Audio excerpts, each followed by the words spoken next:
வணக்கம். மாண்புமிகு முதலமைச்சர் விஜய் அவர்கள் தேர்தல் வாக்குறுதியில சொல்லியிருந்தார். நாங்கள் ஆட்சிக்கு வந்தால் அனைத்து குடும்ப தலைவிக்கும் 6 சிலிண்டர் வழங்கப்படும். அன்னபூர்ணி சூப்பர் 6 அப்படின்னு சொல்லியிருந்தார். இப்ப ஆட்சி வந்ததுக்கு பிறகு 3 சிலிண்டர் நேத்து அறிவிச்சிருந்தாங்க. 3 சிலிண்டர் ஆண்டுக்கு. அதுவும் எப்படி? ஆண்டு வருமானம் ரூ. 2,50,000க்கு மேல இருக்கக்கூடாது.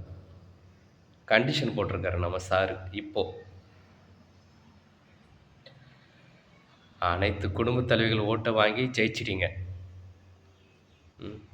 ஆனா இப்போ அன்னபூரணி அரைப்பூரணி ஆயிடுச்சு. உங்கள திட்டணும்னு ஒண்ணும் இல்ல எனக்கு.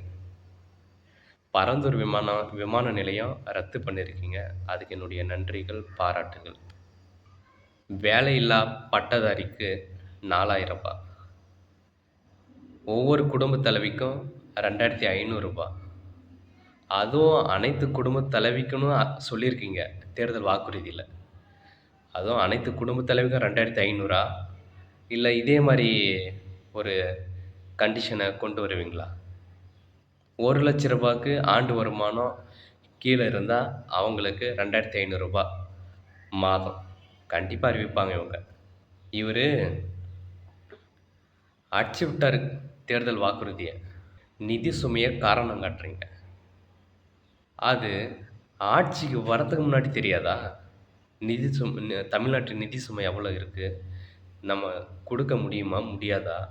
ஆட்சிக்கு வரதுக்கு முன்னாடி தெரியாதா?